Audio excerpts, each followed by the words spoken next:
Lose yourself in a good book. The Board Gosh Energy Book Club.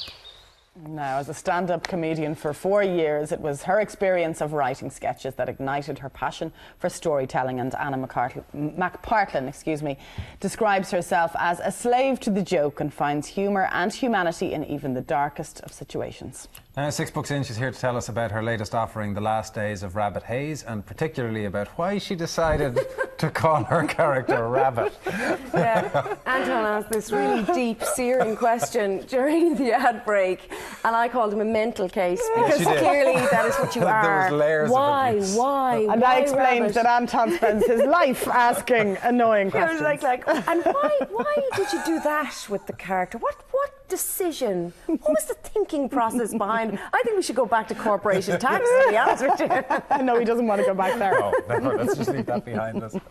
It's an unusual subject matter for somebody who is known for being so funny. Not that the book isn't funny, but the core topic is a fairly serious one to bite off. Yeah, it's a really, really heavy topic. Obviously, The Last Days of Rabbit Haze is the last 8 days of a woman's life. So we meet Rabbit. Mia is her real name, and I'm not quite sure why I called her Mia, Anton. But Rabbit, we meet her when she is literally being driven to the hospice where she will die. So that's where we start. And yeah, it was a big decision to do this book, because it's been kind of crawling around my head for a really long time, and I needed the guts to do it. And so yeah, I took the leap, and my husband said it was like I was having a breakdown when I was writing the book. Because one day I'd be laughing and the next day I'd be inconsolable. And yeah, I really bled for this book, because this matters, and I would never do a topic like this without really knowing that I'm doing it justice. Presumably to write it, you have to sit down and think, okay, what would it be like for me to know I was losing loved ones, losing people close to me? You have to get yourself into that mindset a bit, do you? Yeah, well, you do, but here's the thing, right?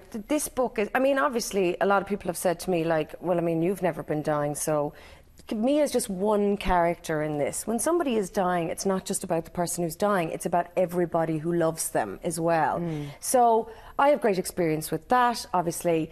So every character, each chapter has a perspective from a family member. So it's like you've got the mother, the father, the brother, the sister, her daughter. She has a 12-year-old daughter. She's a single mum. So every day is told from their perspective what's happening.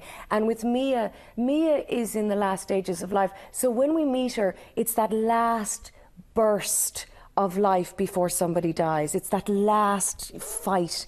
And then we see her slowly fading away. So we're really going back into the backstory of her life. When she slips away, when she slips into sleep, which is what people do when they're being medicated, because obviously a hospice, they're right in front of the symptoms. So they're keeping you calm and peaceful and out of pain. So when she slips into sleep, we go back into her past. So we bring you up to date to the woman that you're losing.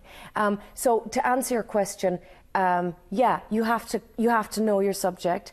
One of the things that I would have really connected with would have been Juliet, the little girl. She was 12.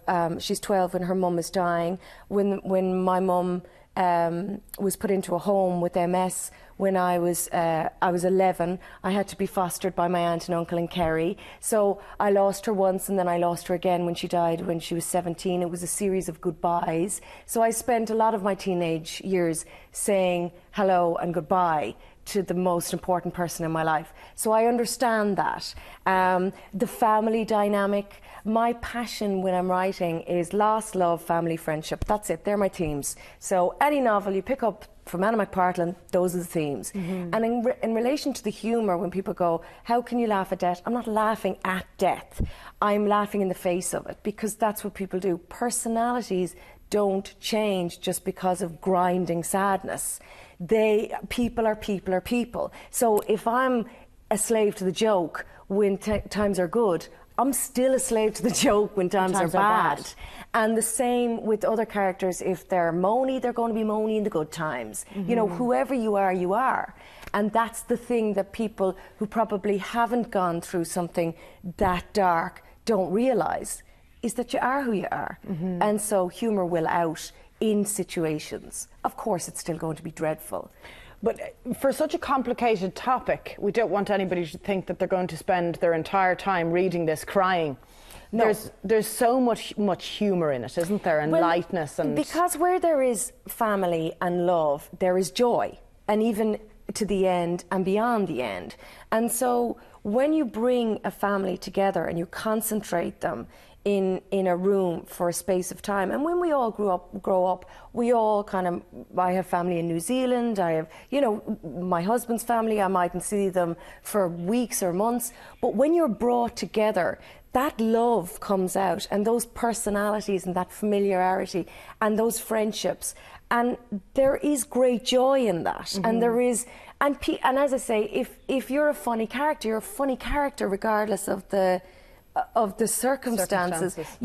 There are people that will walk into a room where somebody is dying and they'll make a joke to alleviate tension. Mm-hmm. And it'll be really funny. Yeah. Like in a wedding, when the speech, and you go, that person normally isn't that funny, but we all know the person involved, and so somehow the speech is funnier. It's almost like, the best of eulogies do tend to at some point have laughter mixed in with them. That's right. Yeah, it's true. And it was funny, I was doing an interview down in Cork with PJ Coogan, and it was interesting because when I was listening, because I was doing a phoner, and the producer Deirdre had read the book, and she was talking about the book, and she really enjoyed it. Thanks, Deirdre. So anyway, PJ and Deirdre worked together in print journalism years ago, and before I even came on, they started to talk about a colleague of theirs who had passed away and who was dying, and they had all gone to see them, and suddenly they're laughing about the memories of those last days. And that's what it is. That's what's human about it. That's what's real, is that there is laughter and there is joy in those last few days. We should mention as well, you have loads of other projects going on. I know this is your 6th novel. Yeah. But you're working on Holby City. Yes. Is that right? Yeah. And you're working on a movie as well. I'm not a movie. I'm working on a series for BBC Wales. Okay. Yeah. Great. So, it's in development, which means I do loads of work and possibly don't get anywhere. So, that's the business, kids. Well, you can come back another time and talk to us about those projects. I will. Great. The book is called The Last Days of Rabbit Haze. The author is Anna McPartlin. We have 10 signed copies of Anna's book to give away. If you want to be in with a chance of winning, all you have to do is tell us what was the best surprise you ever got. You can text AM, followed by your name and address to 53131, or you can email irelandam@tv3.ie. Now, this month's Book Club choice is, of course, If You Were Me. And if you would like to be in with a chance of winning a Book Club goodie bag and a Versus tablet, then send us your reviews by Friday, July 25th. And you can email them to irelandam@tv3.ie, or you can post them to the Bord Gáis Energy Book Club, TV3, Westgate Business Park, Ballymount, Dublin 24. And if you'd like your book club to take part in the monthly review, you can email us irelandam@tv3.ie. Lose yourself in a good book. The Bord Gáis Energy Book Club.